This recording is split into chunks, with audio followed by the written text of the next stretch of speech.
ನಮಸ್ಕಾರ. ನಾನು ನಿಮ್ಮ ಶ್ರೀಪತಿ ಹೆಗಡೆ ಹಕ್ಲಾಡಿ. ನನ್ನೆಲ್ಲ ಮೀಡಿಯಾ ಫೋಕಸ್ ವೀಕ್ಷಕ ಮಿತ್ರರಿಗೆ ಸ್ವಾಗತ.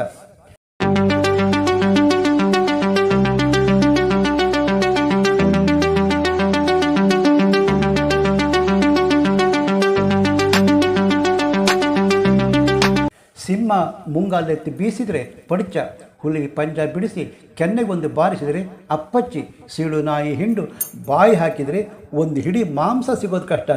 ಬ್ಲಾಕ್ ಕೋಬ್ರಾ ಕಚ್ಚಿದರೆ ಮತ್ತೇರಿ ತೂರಾಡುತ್ತೆ, ಆದರೆ ತೊಡೆ ತಟ್ಟಿ ಎಲ್ಲ ಪ್ರಾಣಿಗಳಿಗೆ ಸಜ್ಜು ಹೊಡಿತಾನೆ. ಭಯ ಆಗೋಲ್ವೇನ್ರಿ ಅಂತೀರಾ? ಹಾಗಂದ್ರೇನು ಅಂತ ಕೇಳುತ್ತೆ. ಗುಂಡಿಗೆ ಬಂಡೆ. ಬಲಾಢ್ಯ ಪ್ರಾಣಿ ತಂಟೆಗೆ ಹೋಗಬೇಕಿದ್ರೆ 10 ಬಾರಿ ಯೋಚಿಸಿದರೆ ಹುಲಿರಾಯ ಉಸ ಬಾರಿಯೇ ಬೇಡ ಅಂತ ಸೈಡ್ಗೆ ಸರಿದು ಹೋಗ್ತಾನೆ.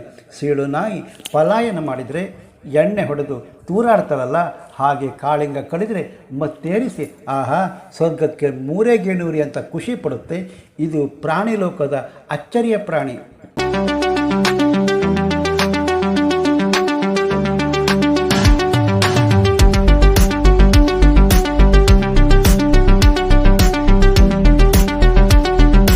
ಕುಂಭಮೇಳ, ದೆಹಲಿ ಚುನಾವಣೆ, ವಕ್ಫ್ ಆಸ್ತಿ ವಿವಾದ, ರಾಜ್ಯ BJP ಕಚ್ಚಾಟ, ಕಾಂಗ್ರೆಸ್ ಬಂಡಾಯ, ಮಣ್ಣು ಮಸಿ ಬಿಟ್ಟು ಅದ್ಯಾವುದೋ ಪ್ರಾಣಿ ಹಿಡ್ಕೊಂಡು ಬಂದಿದ್ದಾನೆ ಅಂದ್ಕೊಂಡ್ರ?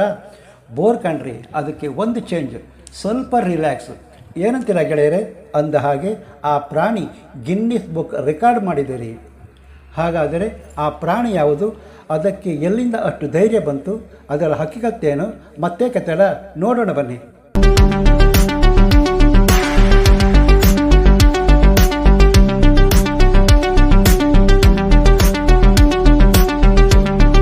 ತರಕರಡಿಗ ಅಥವಾ ಹನಿ ಬ್ಯಾಜರ್ ಕೆಲ ದಿನಗಳ ಹಿಂದೆ ಕಾವೇರಿ ಉದ್ಯಾನವನದಲ್ಲಿ ಮೊದಲ ಬಾರಿಗೆ ತನ್ನ ಐಡೆಂಟಿಟಿ ತೋರಿಸಿದರೆ ವನ್ಯಧಾಮ ಅಧಿಕಾರಿ ಕಾವೇರಿ ವನ್ಯಧಾಮ ಲಾಂಛನಕ್ಕೆ ಬ್ಯಾಜರ್ ಚಿತ್ರ ಬಳಸಲು ಮುಂದಾಗಿದ್ದರು.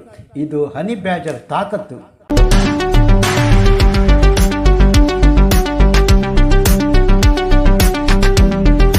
ಸ್ನೇಹಿತರೆ, ಹನಿ ಬ್ಯಾಜರ್ಗೆ ದೇಶದ ಕೆಲವೆಡೆ ಬಿಜ್ಜು. ಆದರೆ ಹನಿ ಗಿನ್ನಿಸ್ ದಾಖಲೆ ಸೇರೋದಕ್ಕೆ ಕಾರಣ ಏನು ಗೊತ್ತಾ?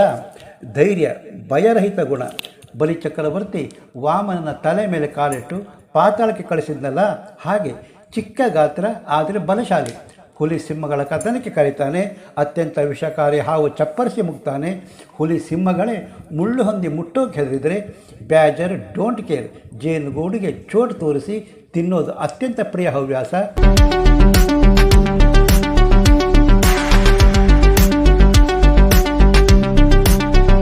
ಚೀತಾ ಮರಿಗಳನ್ನು ಅಪಹರಿಸ್ತಾನೆ. ಸಿಂಹದ ಗೋಯ್ ಹೊಕ್ಕು ಬೇಟೆಯಾಡಿದ ಪ್ರಾಣಿ ಕದ್ದೊಯ್ದು ಗುಳುಂ ಮಾಡ್ತಾನೆ. ಅದೆಂಥ ಬಂಡ ಧೈರ್ಯ! ಇಂಥ ಸಾಹಸ ಪ್ರವೃತ್ತಿಯ ಬ್ಯಾಜರ್ ಮೋಸ್ಟ್ ಫಿಯರ್ಲೆಸ್ ಆನಿಮಲ್, ಭಯವಿಲ್ಲದ ಪ್ರಾಣಿ.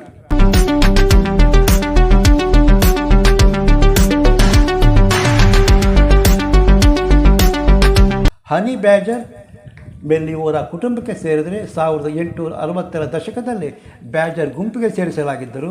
ಮೆಲಿನಾ ಉಪಕುಟುಂಬದ ಸಾಮ್ಯತೆ ಇಲ್ಲ, ಆದರೆ ಮಾರ್ಟನ್ ಕುಟುಂಬಕ್ಕೆ ಹತ್ತಿರ. ಗೆಳೆಯರೆ, ಹನಿ ಬ್ಯಾಜರ್ ಏಕಾಂಗಿ. ಭೂಮಿ ಅಗೆದು ಮಾಡಿಕೊಂಡ ಸುರಂಗ ಅರಮನೆ. ಬ್ಯಾಜರ್ ಉಗುರು ಎಷ್ಟು ಗಟ್ಟಿ ಬಲಿಷ್ಠ ಅಂದರೆ ಯಾವುದೇ ಗಟ್ಟಿ ನೆಲ ಆದರೂ ಕ್ಷಣ ಅರ್ಧದಲ್ಲಿ ಅಗೆದು ಬಿಲ ತೋಡಿಬಿಡ್ತಾನೆ. ಸುರಂಗದಲ್ಲಿ ಏಕಾಂಗಿ ವಾಸ.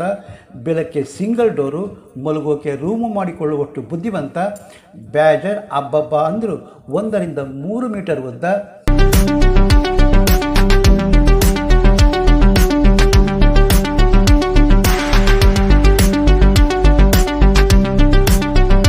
ಯಾಕೋ ಬೇಜಾರಾಯ್ತು ಕಣ್ರಿ, ಯಾರು ಬಿಲ ಅಗಿತಾರೆ ಅನಿಸಿದರೆ ಗೆದ್ದಲು ಗೂಡು ಹೊಕ್ಕು ಕೂತು ಬಿಡ್ತಾನೆ. ಹಾಗಂತ ಕಂಡ ಬಿಲ ಒತ್ತುವರಿ ಮಾಡಿಕೊಳ್ಳದಷ್ಟು ಮ್ಯಾನಸ್ ಇಟ್ಕೊಂಡಿದ್ದಾನೆ. ಸಾಕಷ್ಟು ಜಮೀನು ಮನೆ ಇದ್ದರೂ ಅಕ್ರಮ ಸಕ್ರಮದಲ್ಲಿ ಜಾಗ ಮಂಜೂರು ಮಾಡಿಕೊಳ್ತಾರಲ್ಲ, ಹಾಗಲ್ಲ ಹನಿ.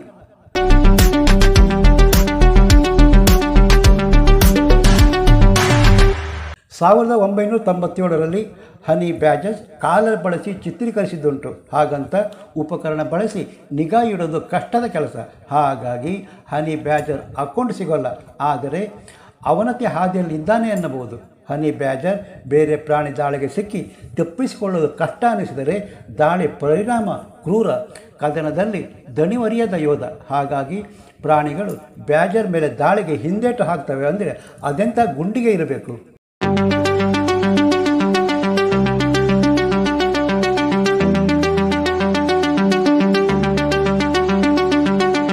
ಹನಿ ಬ್ಯಾಜರ್ ಸ್ವರ ಕರ್ಕಶ. ಹನಿ ಹೊಟ್ಟೆಗಾದರೆ ಮನಸ್ಸು ಬಂದರೆ ಯಾವುದೇ ಸಮಯದಲ್ಲಾದರೂ ಬೇಟೆಗೆ ರೆಡಿ. ಆದರೆ ಜನದಟ್ಟಣೆ ಸ್ಥಳದಲ್ಲಿ ರಾತ್ರಿ ಬೇಟೆ. ಬ್ಯಾಜರ್ ಜೇನು ಇಷ್ಟಪಟ್ಟನಾದರೂ ಮಾಂಸಾಹಾರಿ. ಪಕ್ಷಿ, ಮೊಟ್ಟೆ, ಕೀಟ, ಹಲ್ಲೆ, ಆಮೆ, ಕಪ್ಪೆ ಹೀಗೆ ಯಾವುದೇ ಪ್ರಾಣಿ ಆದರೂ ನಡೆಯುತ್ತೆ. ಹಣ್ಣು, ಬೇರು, ತರಕಾರಿ, ವೆಜ್ ಆದರೂ ಓಕೆ. ಹನಿ ಬ್ಯಾಜರ್ ಕೋಳಿ ಕಳ್ಳ ಮಾರ್ರೆ.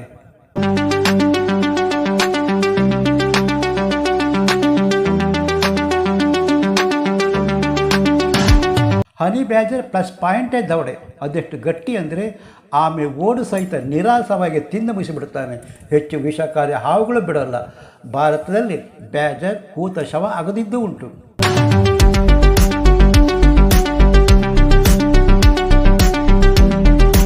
ವೆಸ್ಟರ್ನ್ ಕೇಪ್, ದಕ್ಷಿಣ ಆಫ್ರಿಕಾ, ದಕ್ಷಿಣ ಮೊರಾಕೊ, ನೈಋತ್ಯ ಅಲ್ಜೇರಿಯಾ, ಉಪಸಹಾರಾನ್ ಆಫ್ರಿಕಾ, ಅರೇಬಿಯಾ, ಇರಾನ್, ಪಶ್ಚಿಮ ಏಷ್ಯಾ, ಟರ್ಕಿಮಿನಿಸ್ತಾನ್ ತನಕ ಬ್ಯಾಜರ್ ವಿಸ್ತರಣೆ.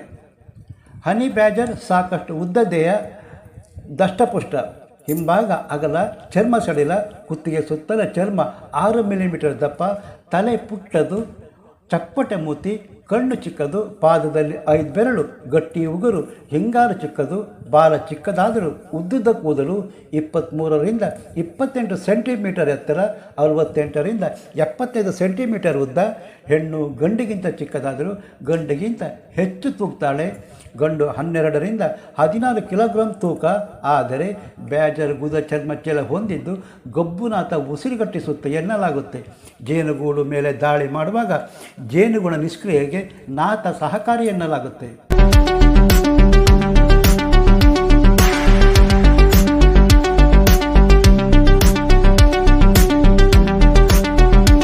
ತುಪ್ಪಟ ಉದ್ದ ಮತ್ತು ಒರಟು. ಕೂದಲು ಬಿರುಬಿಸಿರು. ಹೊಟ್ಟೆ ಮತ್ತು ತೊಡೆ ಸಂದಲ್ಲಿ ಕಡಿಮೆ ರೋಮವಿದ್ದರೆ ಹೊಟ್ಟೆ ಅರ್ಧ ಬರಿದು, ತಲೆ ಬದಿ ತಳಭಾಗ ಕಪ್ಪು.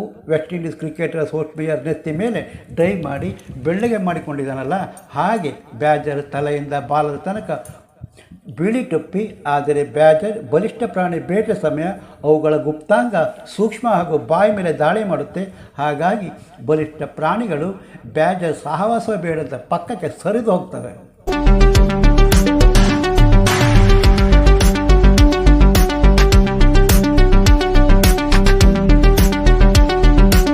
ಭೂಮಿ ಜೀವ ವೈವಿಧ್ಯತವರು. ಇಲ್ಲಿ ಸಹಸ್ರಾರು ಪ್ರಾಣಿ, ಪಕ್ಷಿ, ಸೂಕ್ಷ್ಮ ಜೀವಿಗಳ ಆಶ್ರಯ ನೀಡಿವೆ.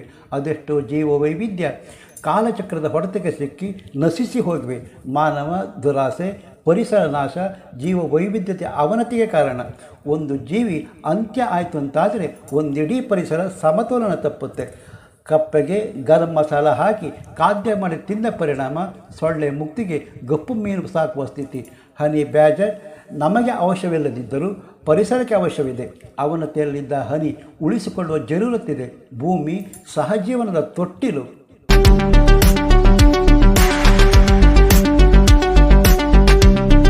ರಾಜಕೀಯ ಜಾತಿಗಳ ನಡುವೆ ಕಂದಕ ಸೃಷ್ಟಿಸಿ ಡಿವೈಡ್ ಮಾಡುತ್ತಿದ್ದರೆ ಅದ್ಯಾವುದೋ ಹೊಟ್ಟಿಯಲ್ಲಿದ್ದ ಮೇಯಲು ಬಿಟ್ಟ ಹಸು ಕದ್ದು ತಿಂದು ಆಹಾರ ಪದ್ಧತಿ ಅನ್ನೋದಲ್ಲ. ಕೋಳಿ, ಮಲ, ಆಡು ಫಾರಂ ಮಾಡಿದಂತೆ ಹಸು ಸಾಕಿ ಬೇಯಿಸಿ ತಿನ್ನಿ. ಬೂಜಿಗಳು, ಚಿಂತಕರು ಹಸು ಆಹಾರ ಪದ್ಧತಿ ಅಂತ ಹೆಸರಿಟ್ಟ ಮೇಲೆ ಹನಿ ಬ್ಯಾಜರ್ ಯಾವ ಲೆಕ್ಕ? ಅರ್ಥ ಆಗುವಷ್ಟರಲ್ಲಿ ಸೃಷ್ಟಿಯ ನಾಶವಾದರೂ ಅಚ್ಚರಿಯಲ್ಲ.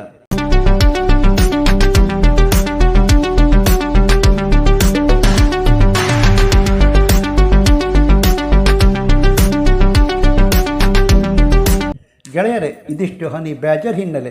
ನೀವಿನ್ನೂ media focus YouTube channel subscribe ಮಾಡಿರದಿದ್ದರೆ ತಕ್ಷಣ ಸಬ್ಸ್ಕ್ರೈಬ್ ಆಗಿ, ಲೈಕ್ ಮಾಡಿ, ಅಭಿಪ್ರಾಯ ತಿಳಿಸಿ, ಶೇರ್ ಮಾಡಿ. ಮತ್ತೊಂದು ಹೊಸ ವಿಷಯದೊಂದಿಗೆ ನಿಮ್ಮ ಭೇಟಿ. ಅಲ್ಲಿಯ ತನಕ ನಮಸ್ಕಾರ. ಜೈ ಕರ್ನಾಟಕ, ಜೈ ಹಿಂದ್.